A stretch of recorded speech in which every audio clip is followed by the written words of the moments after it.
Tahukah kamu bahwa membuang sampah sembarangan di Bikini Bottom bisa dihukum penjara? SpongeBob hanya melaporkan seorang pria karena membuang sampah sembarangan, tapi dia hampir kehilangan nyawanya. Pria kekar ini bukanlah pria biasa, konon, dia adalah sang pembalas brutal. Dan setelah dibebaskan, dia akan mencekik siapapun yang melaporkannya. Untungnya, polisi memberitahu SpongeBob bahwa pria itu akan dijatuhi hukuman penjara seumur hidup dan dia tidak akan pernah punya kesempatan. Namun di saat berikutnya, pria itu menghilang, membuat SpongeBob tertegun. Untuk menghindari balas dendam sang pembalas, SpongeBob memutuskan untuk menyewa seorang pengawal.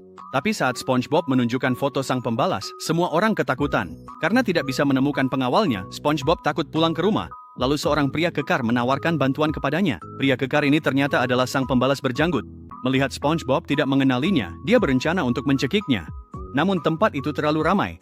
Jadi sang pembalas berbohong, mengatakan bahwa tempat itu tidak aman, dan mereka harus pergi mencari tempat yang sepi. SpongeBob menyarankan untuk langsung ke rumahnya, tapi ia tidak bisa menemukan kuncinya.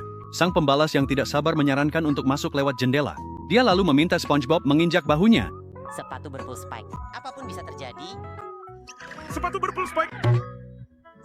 Dan SpongeBob langsung menginjak mata sang pembalas. 6 jam kemudian, mata sang pembalas benar-benar rusak. Ambil kunci simpananku di bawah keset untuk masuk. Sang pembalas sangat marah. Melihat bahwa hanya mereka berdua yang tersisa, sang pembalas hampir mencekik SpongeBob, tapi lampu menyala dan semua orang ada di sana. Pesta kejutan untuk merayakan persentase kehadiranku yang selalu tepat waktu di tempat kerja. Oh, bagaimana kalian tahu? Tertulis di undangan kirimanmu.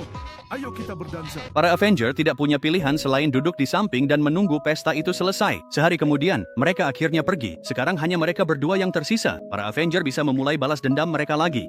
Tiba-tiba, bel pintu berbunyi. Selamat ulang tahun, SpongeBob. Bagaimana kalian tahu hari ini ulang tahunku? Kami hanya melakukan apa yang tertulis di undangan. Ayo kita berdansa lagi. Para Avenger yang tak berdaya hanya bisa menunggu pesta itu selesai. Hari-hari pun berlalu. Seorang Avenger dengan gugup bertanya, apakah akan ada pesta lagi? Setelah menerima jawaban positif, akhirnya dia siap untuk mencekik SpongeBob. Namun kemudian Patrick tiba-tiba muncul entah dari mana. Tak tahan lagi, sang Avenger mencabut janggutnya, memperlihatkan identitas aslinya. Namun SpongeBob mengira itu hanya lelucon. Untuk membuktikan keasliannya, sang Avenger berkata bahwa dia membeli janggut itu di toko perlengkapan pesta. Ada yang bilang pesta? Para pahlawan Avengers telah benar-benar hancur sepenuhnya.